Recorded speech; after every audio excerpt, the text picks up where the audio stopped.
Shalom à tous. Alléluia. Shalom, shalom.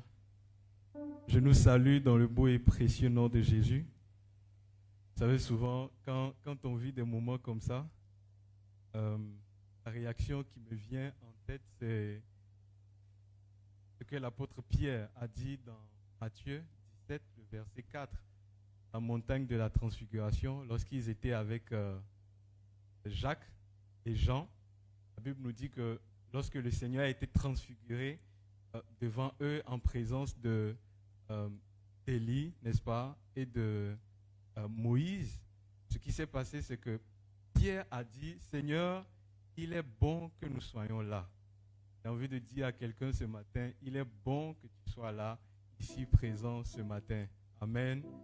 Si tu le crois, qu'il est bon que tu sois présent en ce lieu pour célébrer le Seigneur, pour l'adorer, dis avec moi, Amen. Amen. Et c'est intéressant parce que le psaume 36, le verset 9, dans la version d'Arby nous dit, puisqu'il est bon, j'ajoute, puisqu'il est bon que nous soyons ici, ceux qui sont là seront abondamment rassasiés de la graisse de ta maison. Waouh! Ils seront abondamment rassasiés de la graisse de ta maison et tu les abreuveras de fleuves ou au fleuve de tes délices. Alléluia. Que le Seigneur nous rassasie des graisses de sa maison ce matin. Que le Seigneur nous fasse du bien dans sa présence ce matin et qu'il nous abreuve au fleuve de ses délices. Alléluia. Vous le savez, peut-être en tout cas pour ceux qui étaient là depuis le dimanche dernier, qui ont passé la semaine avec nous en ligne. Nous avons passé la semaine, n'est-ce pas, à nous retrouver chaque matin de 5h30 à 6h30 pour consacrer l'année, n'est-ce pas? Ça dit quelque chose à quelqu'un. Amen. Et ce matin, je veux que nous puissions prier pour les hommes et les femmes avant que je n'entre dans le vif du sujet. En tout cas, je ne commence la prédication. J'aimerais que nous puissions prier pour les hommes et les femmes qui ont rendu ce moment, ces 6 jours de consécration de l'année. Enfin, ceux qui ont rendu cela possible, j'aimerais que nous puissions prier pour eux. Ce sont les femmes et les hommes qui sont au ministère de l'intercession, que ce soit ici à Tanger ou bien à Tétouan. Et plusieurs fois, vous avez vu que certains étaient même malades. Mais malgré leur maladie, ils ont tenu, ils ont résisté pour rendre ces moments possibles pour nous. Samuel le prophète dira, dans 1 Samuel 12, le verset 23, il dit, dans la version Bible du Semeur, « En ce qui me concerne, pour ce qui est ma part, que l'Éternel me garde de commettre une faute contre lui. » Dans d'autres versions, on dit, « Que l'Éternel me garde de pécher contre lui. » En cessant de prier pour vous, je continuerai à vous enseigner le bon et le droit chemin. En fait, oui, c'est des personnes que le Seigneur met à part, n'est-ce pas, pour intercéder pour son Église, pour prier pour nous. Peut-être pendant que nous dormons, eux, ils sont à la brèche pour prier pour nous et intercéder pour nous. Donc, élevons nos voix encore ce matin et proclamons des paroles de bénédiction sur leur vie. Bénissons-les. Recommandons-les encore à la grâce de Dieu ce matin. Seigneur, nous te bénissons pour les frères et sœurs que tu as placés au ministère de l'intercession. Seigneur, qui intercèdent dans cette Église pour l'avancement de ton œuvre. Seigneur, pour que ton règne puisse prendre place pleinement dans nos vies. Seigneur, nous réalisons que d'une certaine façon, pour eux, ils peuvent aussi dire que malheur à eux, ou bien ils pécheraient s'ils s'arrêtaient, Seigneur, de prier pour l'Église. Ils pécheraient contre toi, Seigneur, s'ils s'arrêtaient d'intercéder pour les sujets qu'on leur communique. Seigneur, je prie ce matin que ta grâce repose sur leur vie. Seigneur, que tes bénédictions ne manquent pas dans leur vie. Seigneur, je prie ce matin, Seigneur, qu'ils montent encore davantage en intimité avec toi. Tu dis que tu as placé des gardes sur Jérusalem, sur ses tours, de sorte qu'ils ne se taisent point, qu'ils continuent, Seigneur, de te rappeler ta mémoire. Seigneur, qu'il n'y ait pas de repos pour eux, parce que tu as des choses à accomplir. Oui, dans leur vie, dans nos vies, tu as des choses à accomplir et tu les places. Seigneur, nous prions. Oh, qu'ils montent en révélation, qu'ils montent en connaissance, qu'ils montent, Seigneur, dans les dimensions où tu veux les envoyer. Seigneur, que tu ouvres leurs yeux davantage, leurs oreilles spirituelles. Seigneur, qu'ils soient informés des choses que tu veux faire dans nos vies, dans cette église, au nom de Jésus. Seigneur, préserve leur santé. Préserve, Seigneur, leur santé. Seigneur, que la sécurité et la protection, Seigneur, des anges soient leur partage au nom de Jésus. Seigneur, nous bénissons leur année. La réussite, Seigneur, est attachée à leur année. Seigneur, la prospérité les accompagne partout et ils prospèrent en tout lieu et en tout temps. Nous te le demandons ou nous le proclamons, Seigneur, dans le nom puissant de Jésus. Dans le nom puissant de Jésus. Alléluia. Amen. Amen. Donc, recevez encore mes salutations. Et j'ai envie que tu dises à ton voisin, bon appétit. N'est-ce pas? La Bible dit que, enfin, c'est le Seigneur Jésus qui dit, en tout cas qui rappelle ce passage, dit l'homme ne vivra pas de pain seulement, mais de toute parole qui sort de la bouche de l'Éternel. Ça veut dire que lorsque nous nous disposons pour écouter la parole de Dieu, c'est que nous voulons manger. Donc on peut dire avec confiance ou avec assurance, bon appétit. Amen. Donc c'est encore un privilège pour nous d'être là, la modératrice l'a rappelé. J'aime dire que nous sommes le fruit de la grâce de Dieu. Nous sommes le fruit de sa bonté. Nous sommes le fruit de son amour. Lorsque je vous regarde, lorsque je regarde mon frère, ma soeur, je peux voir la grâce de Dieu. Je peux voir la gloire de Dieu. Et nul ne peut dire que ce n'est pas ses mérites, n'est-ce pas? Je ne peux pas dire que c'est parce que je suis intelligent, c'est parce que j'ai la science de la vie, je sais comment diriger mes pas. Voilà pourquoi je suis en vie ce matin. Personne ne peut le dire. Ecclésiaste, le chapitre 8, le verset 8 nous dit dans la version français courant, dit « Aucun être humain n'a le pouvoir sur sa vie. Aucun être humain n'a le pouvoir de retenir sa vie et personne ne peut reculer le jour de sa mort. » Ça veut dire que si nous sommes là en vie, c'est parce que le Seigneur nous a renouvelé ses bontés. Donc à lui la gloire, n'est-ce pas? À lui la gloire, non pas à nous, mais à lui la gloire, parce qu'il n'a pas fait économie de ses bontés envers nous. Voilà pourquoi, bien-aimés, il est dangereux, n'est-ce pas, de commencer l'année, de commencer un jour, une journée, de commencer un mois, de commencer une semaine, sans prier pour la journée, sans prier pour l'année, sans consacrer le temps que nous allons passer, n'est-ce pas, que ce soit dans la journée ou bien dans l'année.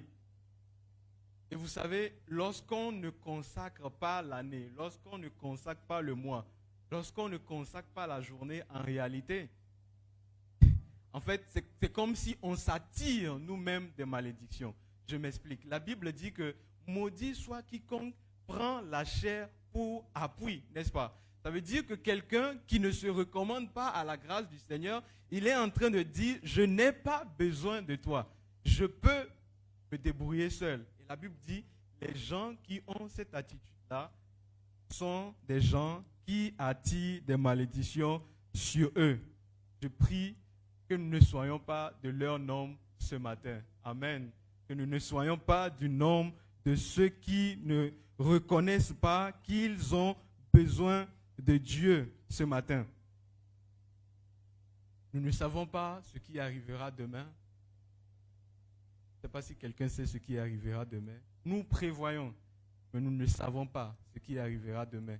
Jacques, le chapitre 4, le verset dit, nous ne savons pas, nous qui ne savons pas ce qui arrivera demain, encore moins ce qui arrivera en juin ou ce qui arrivera en décembre. Voilà pourquoi nous passons 6 jours dans la présence de Dieu pour lui témoigner encore que nous dépendons de lui, pour lui recommander de nous permettre d'avancer, n'est-ce pas, dans cette nouvelle année avec assurance, mais aussi avec sa garde rapprochée, sa sécurité en tout temps et ses bénédictions renouvelées chaque matin. Ce matin, ma mission est double. J'ai 2 objectifs. Je veux, en tout cas dans ma prédication, dans le message que je vais apporter, nous encourager autour de 2 choses. La première, c'est que en début d'année, et c'est ce que j'aimerais que nous réalisons encore ce matin, parce que je crois que nous le savons déjà, c'est qu'il n'y a pas que les enfants de Dieu qui prennent des résolutions. Il n'y a pas que les enfants de Dieu qui prennent des résolutions pour la nouvelle année. L'ennemi aussi prend des résolutions.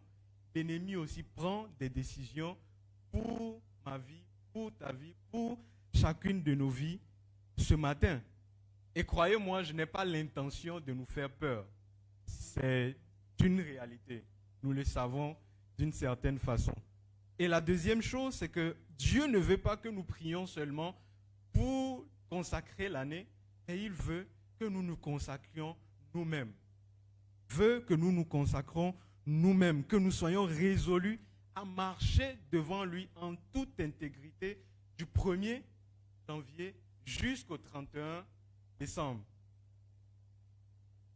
Et pour développer ces 2 idées ou ces 2 objectifs, nous allons nous appuyer sur un test, le Esther 3, voilà, Esther le chapitre 3, le livre d'Esther, le chapitre 3. Nous allons lire tout le chapitre. C'est assez long, ça fait au total 15 versets. Je demande toute votre attention, parce que même si nous ne commentons pas tout le chapitre, je suis convaincu que le Seigneur attirera votre attention sur un passage que je ne vais peut-être pas évoquer. Et le message de ce matin, je l'ai intitulé « Résolu aujourd'hui, résolu demain, résolu jusqu'à la fin ». Amen. Résolu aujourd'hui, résolu demain, résolu jusqu'à la fin. Esther 3, je lis dans la version Bible du Semeur.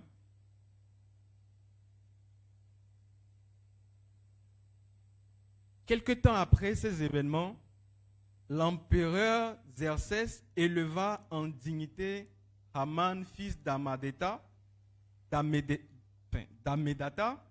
du pays d'Agag. Il le promut au rang de premier ministre et lui donna ainsi la prééminence sur tous les ministres de son gouvernement. Par ordre de l'empereur, tous les fonctionnaires impériaux en poste au palais devaient s'agenouiller et se prosterner sur son passage. Mais Mardochée ne s'agenouillait pas et ne se prosternait pas devant lui. Ses collègues lui demandèrent « Pourquoi désobéis-tu à l'ordre de l'empereur ?» Tous les jours, il lui disait cela, mais Mardochée ne les écoutait pas. Finalement, ils signalèrent la chose à Haman pour voir si Mardochée s'en tiendrait à ses paroles, car il leur avait dit qu'il était juif. Quand Haman eut constaté que Mardochée ne s'agenouillait pas et ne se prosternait pas devant lui, il devint furieux. La version Louis II dit, il fut rempli de fureur. Il fut rempli de fureur.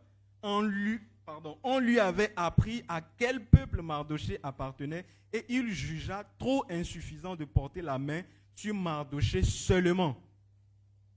Il résolut donc d'exterminer tous les Juifs compatriotes de Mardochée qui se trouvaient dans tout l'empire de Xerxès. Le premier mois, c'est-à-dire le mois de Nissan de la 12e année du règne de Xerxès, Haman fit tirer au sort, ce qui dit, en passant en revue un jour après l'autre et un mois après l'autre, le sort tomba sur le 12e mois, qui est le mois d'Adar. Puis Aman alla dire à l'empereur Xerxès, il y a répandu parmi les peuples dans toutes les provinces de ton empire un peuple qui est inassimilable. Leurs lois sont différentes de celles de tous les autres peuples et ils n'obéissent pas à la loi impériale. L'empereur n'a aucun intérêt à les laisser en paix.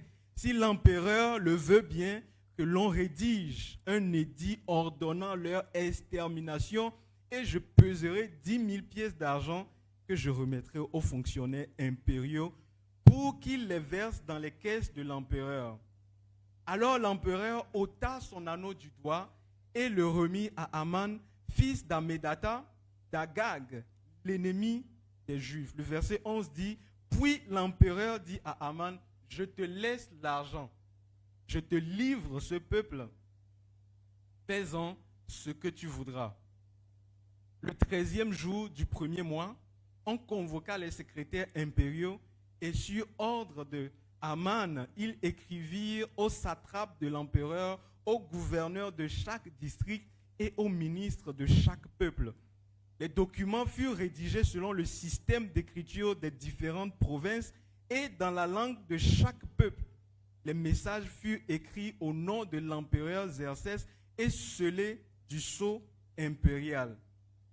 Les lettres furent portées par les coureurs dans toutes les provinces de l'empire pour ordonner de massacrer, de tuer et d'exterminer les Juifs, jeunes et vieux, enfants et femmes, en un seul jour, à savoir le 13e jour, 12e mois, qui est le mois d'Adar, et de piller leurs biens. Le test de l'édit devait être promulgué comme loi dans chaque province et porté à la connaissance de tous les peuples pour que chacun tienne prêt le jour fixé. Les coureurs partirent en hâte par ordre de l'empereur. Le décret fut aussi publié dans la citadelle de Suse. L'empereur et Aman s'installèrent pour boire, tandis que dans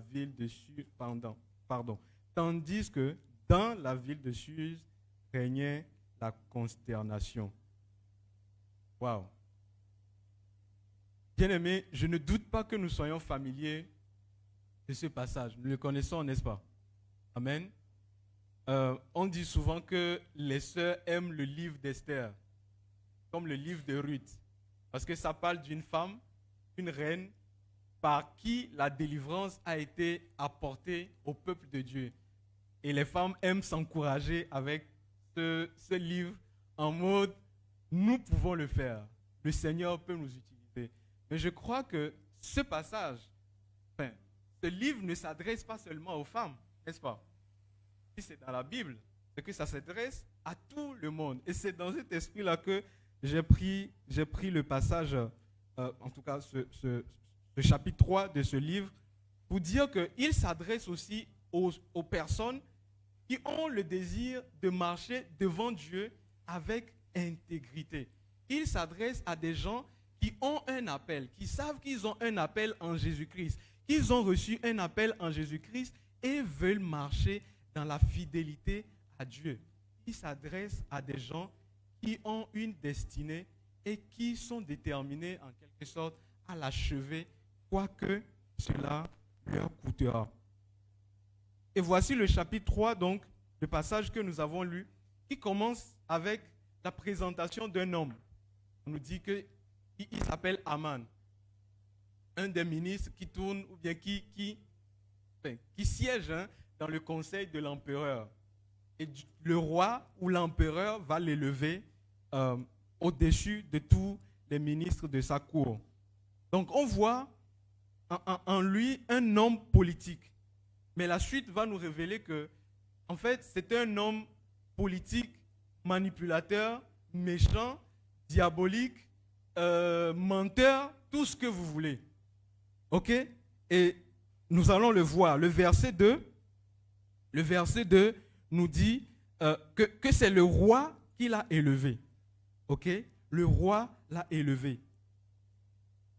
Et lorsque l'empereur donne l'ordre ou l'élève, il accompagne ce décret d'une ordonnance.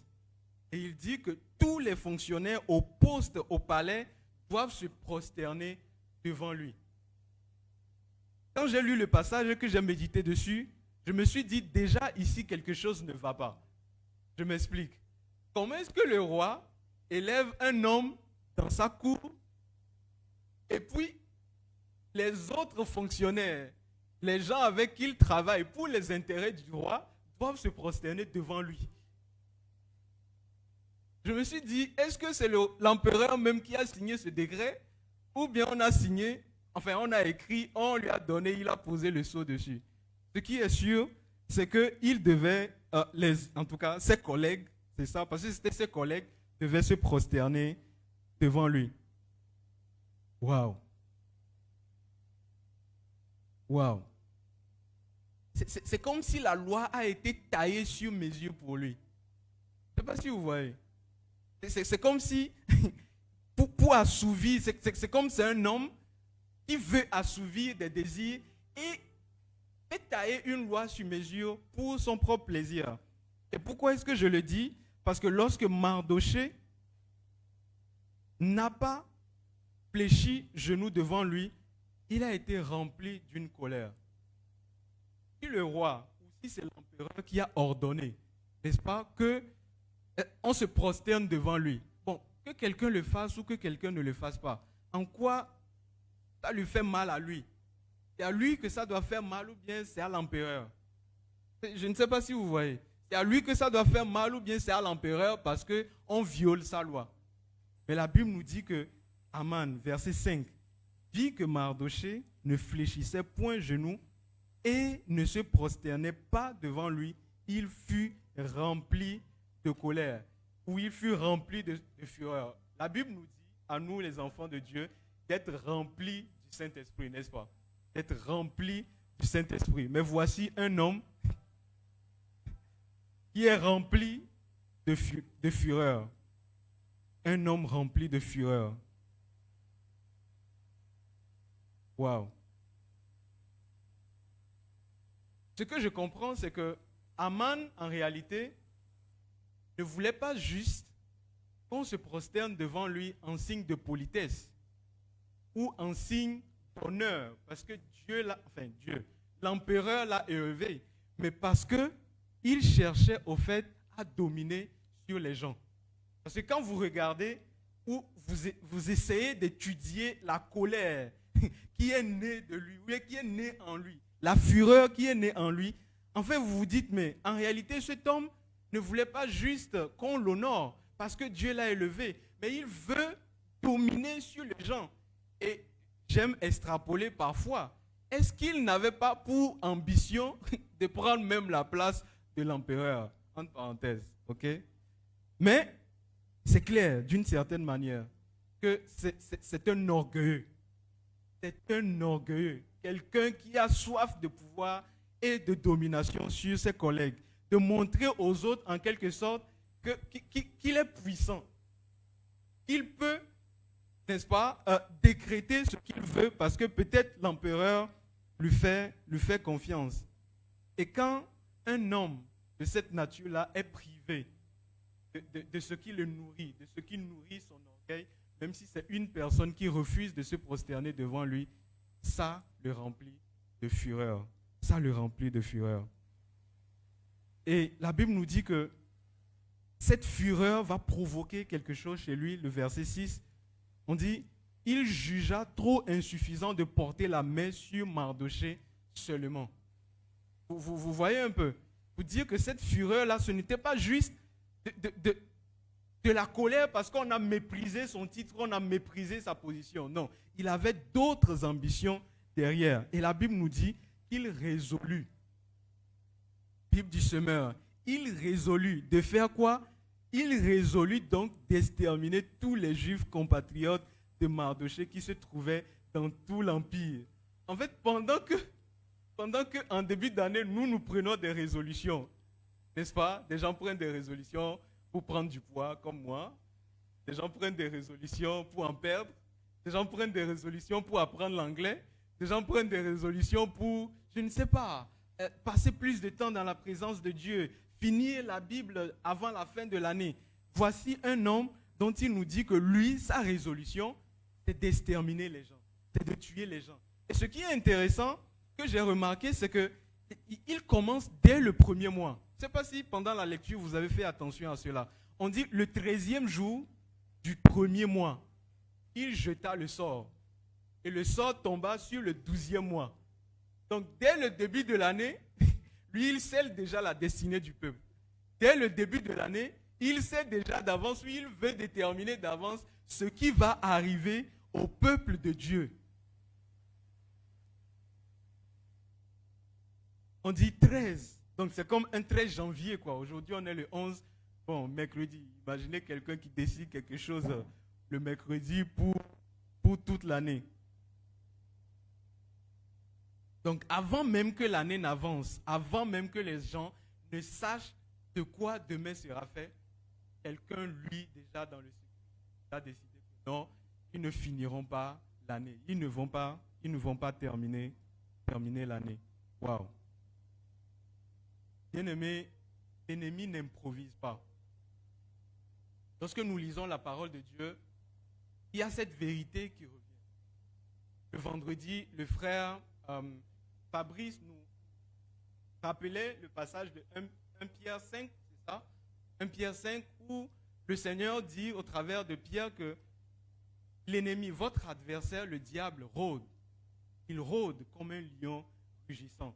C'est pour dire qu'il est là autour, il calcule, il mesure, il anticipe pour voir à quel moment il peut attaquer, pour voir à quel moment il peut se saisir de nous pour faire ce qu'il veut. Donc il anticipe, il programme.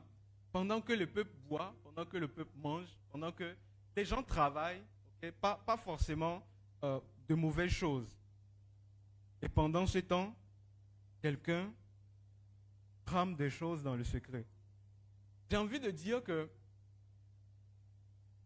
d'une certaine façon aussi, on peut dire que pour ce qui nous concerne, je ne pense pas que ce soit exagéré de dire qu'il y a des choses qui s'arrêtent ou qu'on arrête, qu'on décide pour ce qui me concerne, pour ce qui te concerne. Et comme je l'ai dit au départ, mon intention n'est pas de nous faire peur, mais de nous appeler à la vigilance. Parce que c'est une notion qui se trouve dans la parole de Dieu.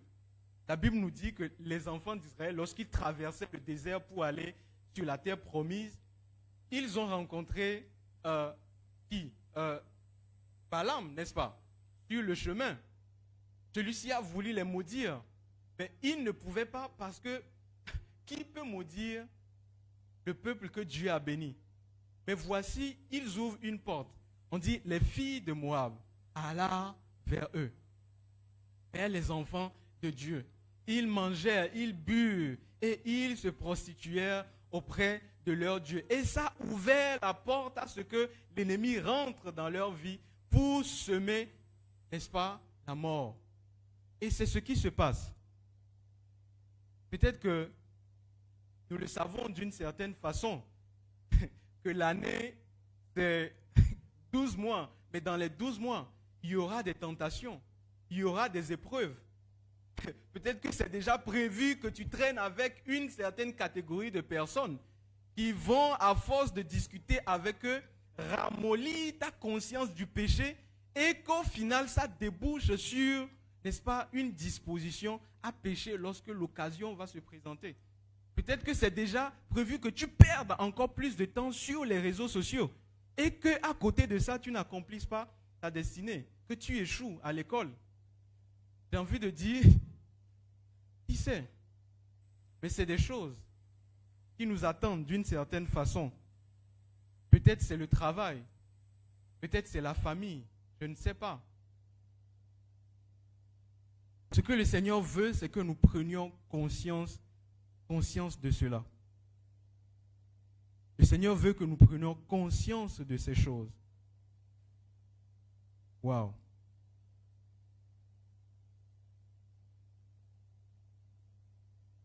Et c'est pour ces raisons-là que nous prenons le temps, en début d'année, de prier, de consacrer l'année, de nous recommander à la grâce du Seigneur, de nous placer devant lui, de dire, Seigneur, cette année, c'est toi et moi.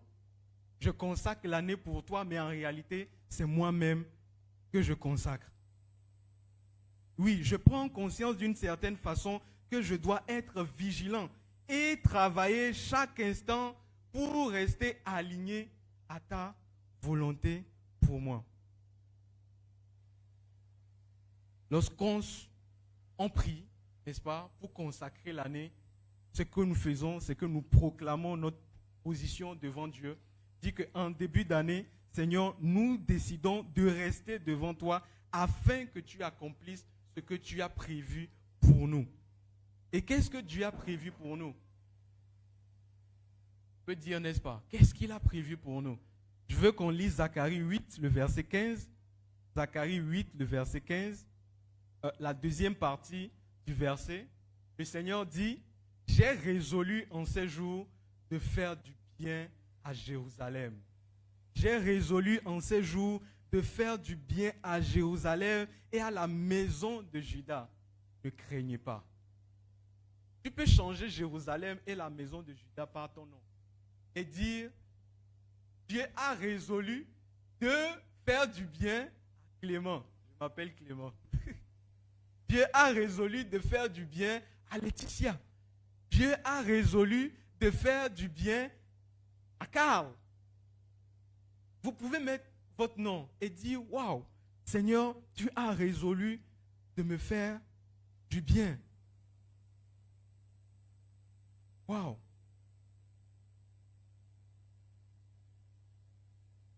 Et j'aime encore plus ce que nous montre la suite du passage d'Esther 3.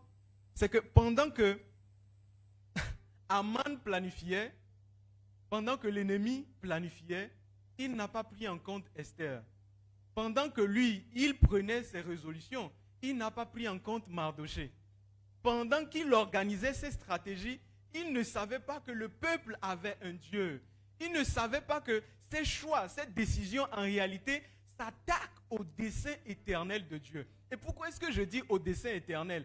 Lorsqu'il demande un décret pour exterminer le peuple, en réalité, c'est qu'il veut décimer tous les Juifs qui existent dans l'Empire, en tout cas qui existaient à cette époque-là. Ça veut dire quoi? Ça veut dire que la promesse que Dieu a eu à faire à la femme dans le jardin, pour dire que ta descendance écrasera la tête du serpent, serait anéantie. Je ne sais pas si vous voyez. Parce que si les Juifs, par qui le salut devait venir, sont anéantis, c'est que d'une certaine façon, la promesse que Dieu a eu à faire ne s'accomplirait pas. Donc, il ne savait pas quel esprit l'animait. C'est pour ça que j'ai dit que c'est un homme diabolique. Tout à l'heure, lorsque je le décrivais. Donc, s'attaquer au peuple de Dieu et vouloir qu'il soit exterminé, en fait, c'est dire que la promesse que Dieu a eu à faire à Abraham, quand toi, toutes les nations seraient bénies, en fait, par sa décision, il allait, n'est-ce pas, annuler cela. Et il ne savait pas qu'en s'attaquant au peuple de Dieu, il s'attaque à qui? À Dieu lui-même. Il s'attaque à Dieu lui-même. À Dieu lui-même.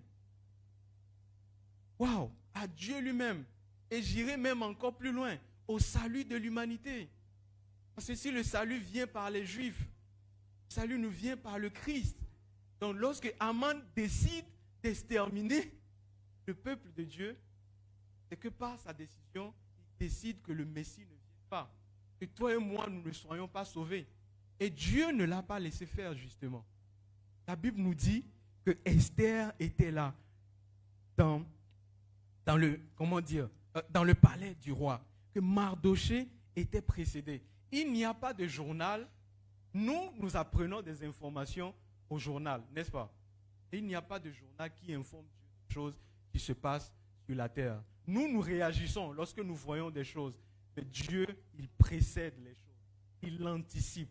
Il connaît les choses avant que cela ne se passe. Lorsque Aman prend le décret, oui, c'est ça. Lorsque Aman prend le décret, Esther, comme je l'ai dit, était déjà dans le palais. Lorsqu'il envoie les gens, n'est-ce pas, pour communiquer l'information, le sceptre du roi, en tout cas, vous pouvez le voir dans les chapitres suivants, que le sceptre du roi va être posé en faveur ou posé sur Esther en sa faveur.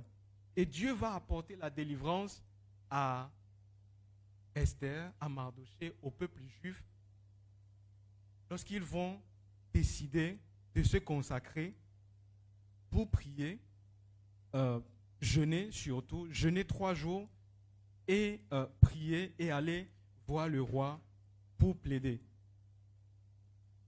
Le problème n'est pas donc que l'ennemi prenne des décisions, parce que notre adversaire rôde. Nous ne sommes pas appelés à lui demander d'arrêter de rôder. Le problème n'est pas qu'il rôde ou pas. Le problème c'est est-ce que nous ouvrons les portes. Le problème c'est est-ce que nous sommes alignés ou pas. Est-ce que nous gardons, n'est-ce pas, les portes de nos vies scellées pour que l'ennemi n'entre pas.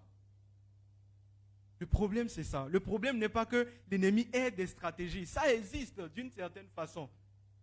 Mais le problème, c'est quand nous avançons. Est-ce que nous avançons sans consécration, sans humilité, sans marcher devant Dieu en toute intégrité et fidélité depuis le début de l'année jusqu'à la fin? Parce que Dieu, lui, il a résolu de faire du bien. Mais est-ce que nous allons en jouir? Ça dépend de nous. N'est-ce pas? Ça dépend de nous. Et Dieu va apporter la délivrance aux Juifs parce qu'une femme et un homme ont jeûné et prié. Voilà pourquoi on thème, je pense que vous comprenez un peu le thème, résolu aujourd'hui, résolu demain, résolu jusqu'à la fin.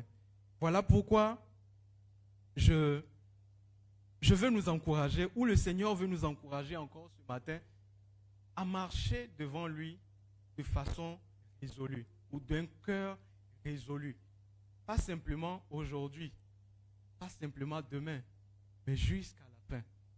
Parce que lui, pour sa part, il s'est résolu à nous faire du bien. Et je vais lire pour nous 1 Samuel 12, le verset 21 à 22, par lequel nous allons terminer. 1 Samuel 12, le verset 21 à 22. Le Seigneur dit, ne vous en détournez pas.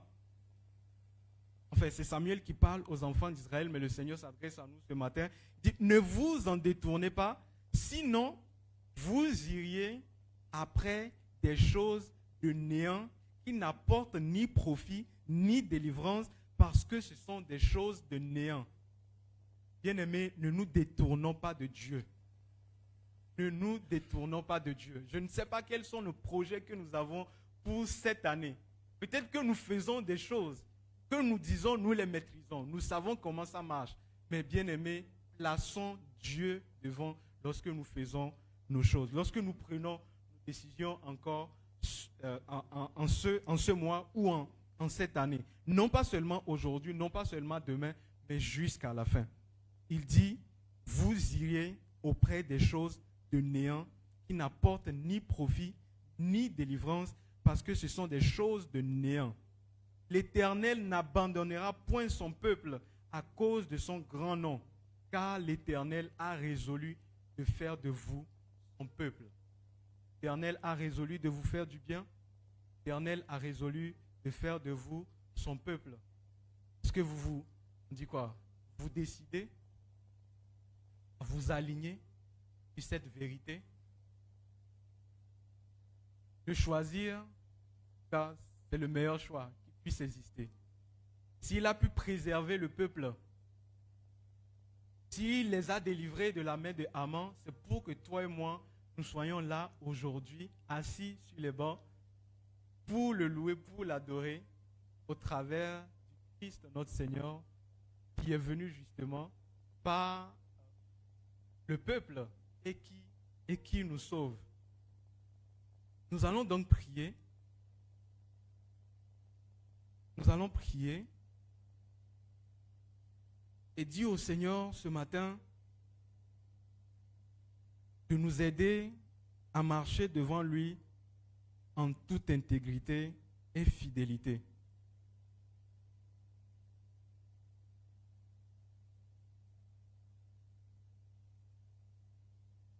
Vous savez, la Bible nous dit, je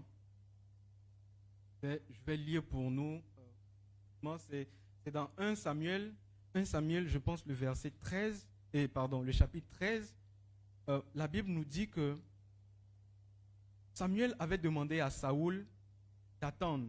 Ils devaient partir à une guerre. Et Samuel lui a demandé de l'attendre. De l'attendre pour faire le sacrifice. Le 7e jour, il va venir pour faire le sacrifice. Et une fois que le sacrifice va être fait, ils iront à la guerre et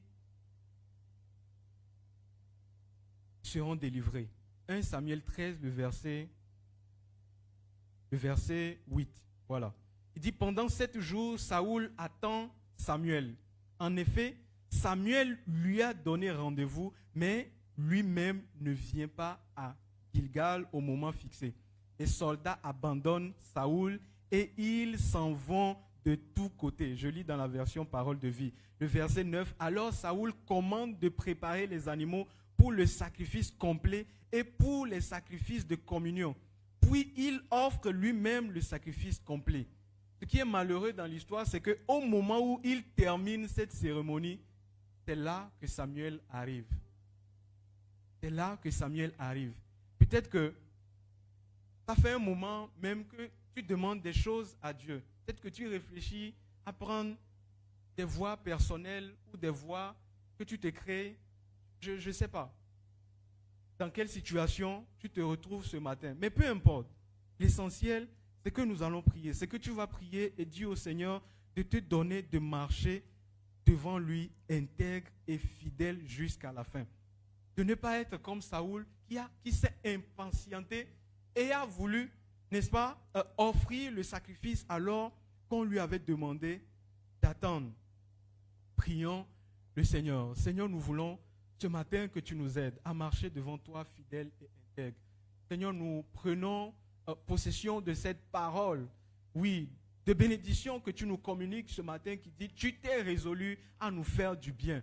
Seigneur, cela nous rassure et cela nous fait penser, Seigneur, à ce que tu dis aux enfants d'Israël lorsque tu les délivras en Égypte. Tu dis, oui, ce mois de délivrance sera pour vous le premier de tous les mois. Ce mois de délivrance sera pour vous le mois de délivrance. En d'autres termes, Seigneur, pour leur rappeler que lorsque l'année commence, ils ne doivent pas la commencer dans la peur, ils ne doivent pas la commencer dans la crainte, mais dans la conscience, Seigneur, que tu es le Dieu qui délivre, que tu es le Dieu qui secourt, que tu es le Dieu qui est déjà même dans le 6e mois, dans le 7e mois, dans le dernier mois, et que tu as préparé, Seigneur, des choses afin de leur faire du bien, que tu t'es résolu, Seigneur, de faire de ton peuple. Seigneur, ce matin, nous prenons conscience encore de cette vérité, de cette parole. Mais nous demandons, oh Dieu, aide-nous à marcher fidèle et intègre devant toi. Seigneur, donne-nous d'être patients lorsque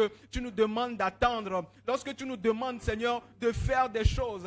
Seigneur, donne-nous de ne pas chercher des solutions humaines. Donne-nous de ne pas nous appuyer sur notre intelligence, de ne pas nous appuyer, Seigneur, sur notre sagesse, mais de te confier toutes choses, tout projet, du début, Seigneur, de l'année jusqu'à la fin. Seigneur, de ne pas seulement prier pour consacrer l'année et aller continuer à vivre comme des païens et continuer à vivre comme des gens qui ne connaissent pas Dieu. Seigneur, nous avons besoin, oh, que tu nous affermisses davantage. Seigneur, que tu nous donnes, oh, d'avoir le cœur résolu, Seigneur. Comme Daniel qui a dit, oui, je me résous, je me décide de ne point me souiller avec les mains du roi. Seigneur, donne-nous de nous résoudre, Seigneur, à t'obéir. Donne-nous, Seigneur, de marcher devant toi avec fidélité dans la consécration, Seigneur, de toute notre vie. Pas seulement quand nous prions, pas seulement, Seigneur, quand nous méditons la parole, mais même quand nous sommes dehors, quand nous échangeons avec les gens. Seigneur, donne-nous de sanctifier le temps. Donne-nous de consacrer le temps. Seigneur, pour que ce temps ne soit pas gaspillé. Toi